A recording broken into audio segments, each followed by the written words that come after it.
Building neuro-diverse teams, the role different personalities play in innovation, effectiveness, and goal achievement with Jay Niblick, episode 279. Are you ready to make your law firm a profit-generating machine that will free up your time and skyrocket your impact?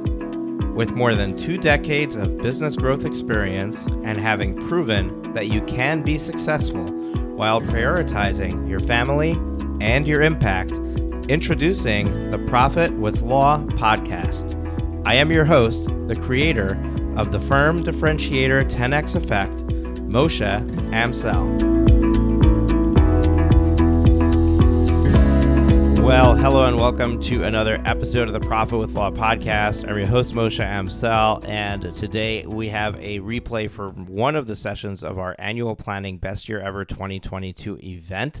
If you want to access the video version of this episode, as well as all the other topics that were covered during this event, as well as links to the downloadables from the speakers, you definitely want to go check that out at profitwithlaw.com/planning replay, profitwithlaw.com/planning replay.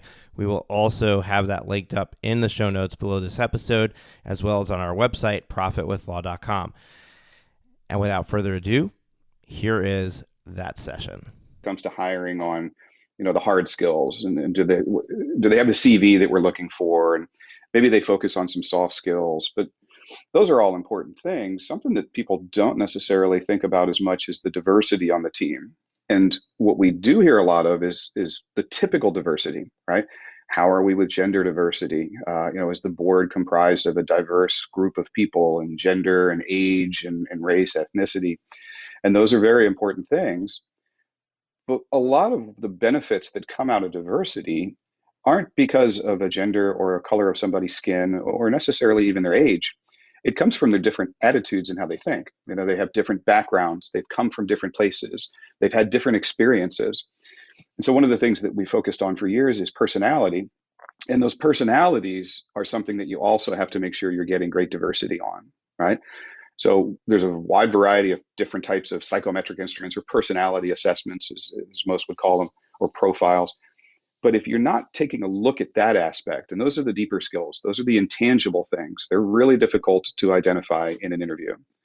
We've read that, and people have talked about maybe taking 6 months to get to know a person well enough where they can really start to understand what their personality is. How do they prefer to communicate?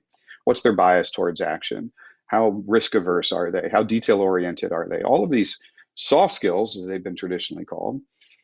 If we can move those things up into the beginning of the interview before you're hiring somebody, this drastically expedites your ability to, one, make sure that you're getting somebody who's a great fit for the job, right? There's a tendency, an affinity bias, it's called, one of the hundreds of cognitive biases, where we like people who are like us. And that's great if I'm hiring my replacement. If I'm hiring somebody for a totally different role, a role for which my natural talents, based on how I think, my behavioral profile, my values, things that motivate me, then it can actually penalize me in the interview, right? Because different personalities sometimes don't get along so well. They communicate very differently. For example, you can have somebody who's super detail oriented, which I'm going to want in a paralegal, a legal assistant, and certain law positions, but not all. But if I'm somebody who's more of we'll use DISC for the discussion today, DIS&C, it's a behavioral model, probably one of the most popular ones in the world, created originally by Dr. Marston at Harvard back in 1928 in a book called Emotions of Normal People. And DISC has DIS&C, and I can actually share my screen here. No, I can't. Never mind. No big deal. But a high D is somebody who tends to probably not focus on the details. They want to focus on the big pictures, the big constructs, the high 10, 30,000 foot kind of, what are we doing, broad strokes. But if I'm hiring for somebody, let's say a paralegal or a legal assistant, somebody who needs to be much more detail oriented, or my accountant, or a pharmacist, or hopefully somebody working down at the nuclear power plant, I want somebody who's ridiculously detail oriented. And I have to think through these things as I'm hiring. I need to start with the end in mind of what is it that I'm looking for in this role. And I need to get diverse opinions, diverse personalities. And now that's, the short plug for WizeHire, and we'll share a link at the end here, where if you're interested, we can talk to you, and we'll be glad to give you a 10% discount based on working with you guys. The key is to start thinking about this in the beginning. Right? It's not just a basic job description I found online and says, oh, this is what I'm looking for. That's the hard skills. Easy enough to find. Google template for job description, and you'll find thousands of them. And we have great written templates here. You've got to be more concerned about what's below the surface. And if you get a team of people who are just all the same, they're all identical, right? And it takes great intent to make sure you don't do this. You need some way to make visible those intangible talents. And then you want to find different personalities to be on the same team. There's an old saying in management, whenever two managers agree with everything, one of them is redundant. I don't know if you ever heard that one. But that's the problem, is you want people with diverse opinions. Conflicting ideas and attitudes are great. They're actually of paramount importance for a high functioning team. And there's all the data and all the research shows that the most innovative teams, the teams that produce the highest results across all industries, the teams that outperform even other teams inside the company, all have such diversity. And again, we're not talking about the equally important diversity that we normally think about when somebody uses that word. We're talking about neurodiversity, the neural networks, the way the person's brain is wired. I've got to understand, what is their behavioral traits? How do they tend to act? These are the natural ways that we think and make decisions. Right? Our brains are ridiculously complicated, right? There's 100 billion neurons out there connected to each other. The senses can take in about 11 million bits of information every second. But all the research all shows, so I'm talking functional MRIs and all kinds of really good, solid, sound, rigorous research. At best, we can track maybe 40 of those 11 million bits. So evolution wouldn't have put together a system that can take in 11 million pieces of information in any given second, but we really only can use 40. Why would we continue to gather through our senses all of that other information if it can't be used? And the answer is it can be used. It's just not being used on a conscious level. It's not Descartes' kind of logical, conscious thinking process. 98% of the decisions we make on a given day are intuition, their gut, their instincts, they're subconsciously driven. Right? We talk about the way we breathe. It's a great example. Our breathing is controlled by our autonomic nervous system, right? We're monitoring the levels of CO2. Our brain is, and depending on whether that goes up or down, we're going to breathe faster or slower. I can consciously override that. I'm in a yoga class, somebody's telling me to control my breathing. I can make myself breathe faster or slower consciously. Somebody walks by and I start talking to them, I forget to breathe. I don't pass out from hypoxia. I forgot to breathe. My subconscious brain takes over again. This is how we make decisions on a daily basis. I can stop and with intent, very carefully on the prefrontal cortex of my brain, I can start consciously thinking through the decision. But that only happens 2% of the time out of most decisions on a day, right? So these are the ways our brains are wired. It's our neural network. And they do change slowly over the course of our lives. There's a concept proven now called neuroplasticity. And those neurons plug into each other, new connections, and sometimes disconnect those connections and plug in somewhere else, depending on the flow of data and how frequently we're using that form of thought. And they can reinforce that and become a greater talent that happens more naturally and more quickly. But it happens over 5, 7, 10, 15 years. It's very slow. So understanding the natural way somebody thinks requires science, and it requires some sort of validated personality assessment. It has to be tested. There's dozens of them out there.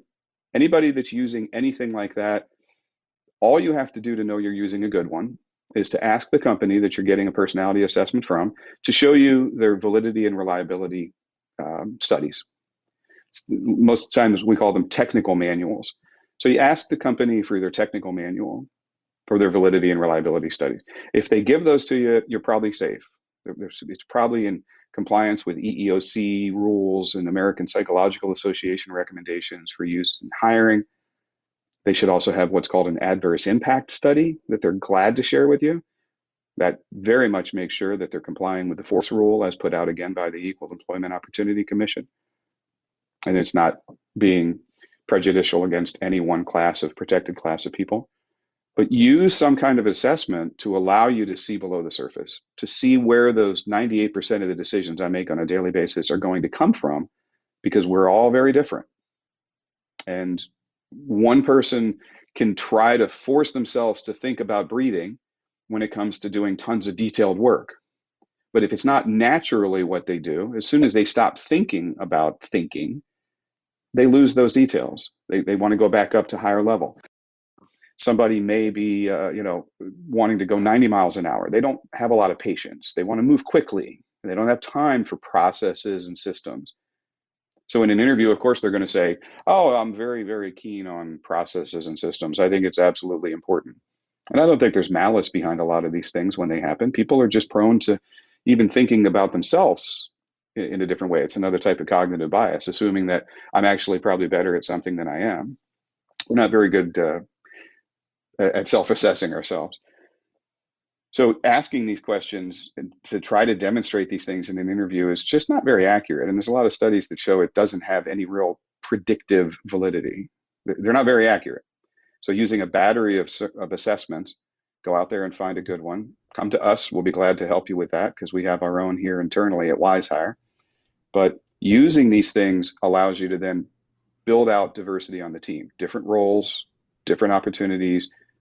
Fight that tendency where the one person who's hiring for all these roles is going to tend to want to find people of similar ilk, right? They like people subconsciously. Those interviews go well because they're like, hey, you're like me and you were talking the way I talk and we're getting along wonderfully. But that may not be the right person for the job. And that somewhat superficial scratching of the surface of who this individual really is can lead to hiring mistakes and a non-diverse team. And then you lose the innovation, you lose productivity, you lose efficiency and effectiveness. These are all things that have drastic improvements when you have a wide spectrum, 360 degrees of people looking at things from a different angle.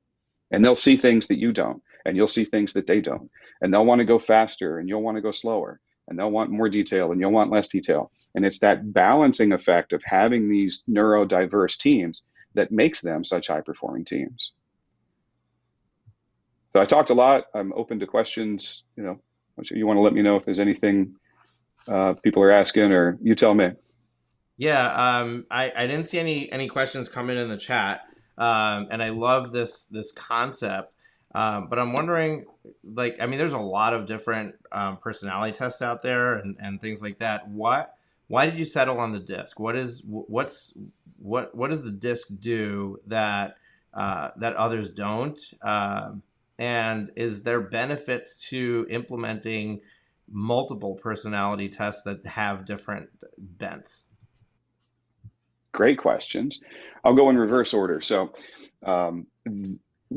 hands down, without any equivocation, all of the studies, and I'm glad to share links if anybody wants to email me. My email address is jay@wizehire.com. That's JAY at WIZEHIRE.com, right?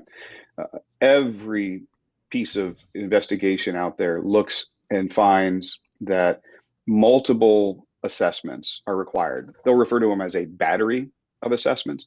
Any one single assessment being used when it comes to predicting performance in a job, in a recruiting scenario, doesn't have nearly the same accuracy. It actually has no more accuracy than just having an unstructured interview, which means sitting around and asking, questions that pop into your mind and shooting the you-know-what and trying to get to know the person. No more validity in either of those. You need 2 or 3 assessments. So we do talk about DISC here, but when we talk about DISC, we're talking about our DISC Plus. That's a proprietary assessment that I wrote here at the company, and it merges Marston's DISC model from Harvard with a guy named Edward Spronger and Alport, Vernon, Lindsay, Rokeach, a bunch of people that studied motivations. And we actually have an attribute index that's built by a guy named Dr. Robert Hartman, who was an MIT and Yale guy. Those three look at how you make decisions, what motivates them, and how they behave, how they actually elaborate on those decisions and interact with the world around them. The reason we chose those is because they have the longest history of use, right? If we're going to tell people they should be making evidence-based decisions on hiring, meaning we have data, we have, and I'm not a big data guy, believe it or not. I mean, don't get me wrong. I'm not saying the computer has to factualize this is the best person. No. Use your intuition, use your gut, right? That's leaning on the 11 million bits of information you're getting in the interview, but get more data for you to make that intuitive decision about. So we chose DISC because the book came out in 1928, again, Emotions of Normal People, but it's been the most popularly used business assessment in the world from a behavioral standpoint. There's another one called the Big Five, quite a bit newer, but still very valid and very actively used. There's a bunch of other assessments out there that haven't been validated for hiring, haven't actually got the validity and predictive stuff that the DISC did. So we use Marston's behavioral model, we use Spronger's values or motivational model, and we use Hartman's cognitive model because of the evidence of how many times they've been used, to the tune of tens of millions. Heck, we've had 23 million use it through our company alone. So awesome. A very detailed response. Probably more than I even asked for, but it is very interesting. And clearly you've done your homework on the psychology side of it. And I love that you've integrated it into that tool so that becomes part of the hiring process. It's automatically built in that you're assessing for these things. We do have a question that came in the chat. I'm going to bring it up here.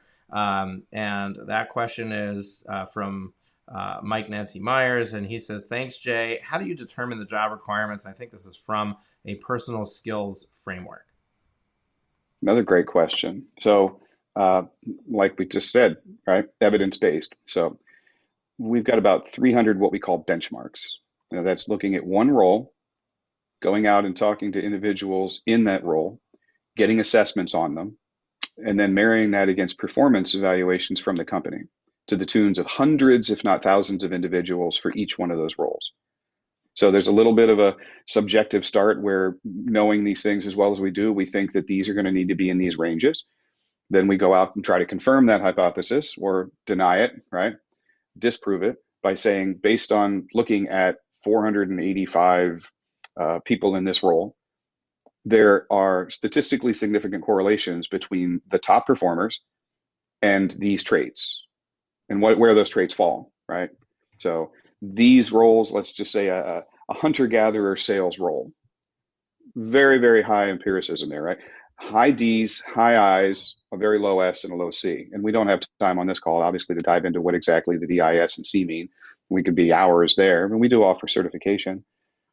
And so that tells us, okay, we know, again, there's a very high correlation with what these traits are in people that love the job and are as happy with the company as the company is with them.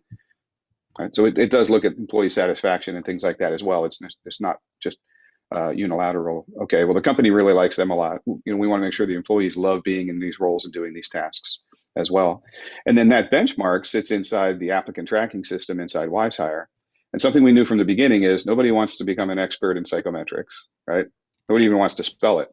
I don't want to be an electrical engineer. I just want to benefit from them by flipping a light switch and the lights come on. Good, that's all I need. So we have benchmarks that you would select when you go with the job title. And then our algorithms actually do that comparison for you and say, hey, this candidate looks like they're either an excellent, very good, average, or poor fit for this role relative to what the studies of the best performers looks like. Now, we don't do anything else than that. We're not going to tell you these people are out. That's your decision to make. We're just giving you more informed data that you can decide on, okay, these look like they're an excellent fit. They look like the people that love to do the work. They do not. You can see them all, and you can make that decision yourself. It's just putting, instead of demographics, we're also adding psychographics, right? And you, the hiring manager, gets to just make those decisions in a more informed way. Yeah, I love the response that you gave. It triggered another question that I have. So we'll finish with this last question, and then we'll bring Molly on. And by the way, Molly, if you're planning to share your screen, make sure to do that with now in the green room so I can get that set up for you. The question that I have is in the book Traction, Gino Wickman sets up this concept where you have two components you want to look at. There's the right fit and the right seat. So when you're evaluating whether somebody is going to be a good fit in your organization, you want to make sure that they fit well in the organization from a, this is our core values, and this is how we operate, and we're all pulling in the same direction. And then you want to make sure they're in the right seat from a skills level, reporting to the right manager, that kind of assessment. Yep. Does the DISC assessment assess both of those in some way, or is it really on the right seat side of it, and we need to do more assessing on the right fit side of the equation? Much more on the former than the latter. I think no psychometric is really great at assessing the big constructs of the values of the company. What's the credo of the company? Those are incredibly important things, and I'm completely in alignment with the concept of getting the corporate values, but those shouldn't get as granular as then the seat does, right? So you start with the big values constructs of we're all about respect or servant leadership or always doing the right thing, right? Johnson's famous credo, our first duty is to those who take our medicine, back in the Tylenol crisis. That drove their decision to pull millions and millions of bottles of Tylenol off the shelf because the stakeholders were the last of five. Our shareholders were the last of five in that credo. And those are really important things to have, but I don't know of assessments that are really designed to do that. That's you trying to understand here. First, you have to understand what are your core values as a company. What's your mission, your purpose, your values. Having those things greatly helps improve your hiring decisions. The seat should be where you get that granular. I've got numbers now that actually help me understand what behavioral traits do they need to do the job. What motivations do they want, right? We haven't talked about the values, but there's a motivation called regulatory, and it's a person whose motive is to wake up and basically turn dials and make sure everything's exactly where you want it to be, which I want in certain roles. There's a driver called high theoretical, right? And I need to feed that driver. I need to give that person a constant opportunity to be learning new things. Otherwise, they're not going to be as engaged.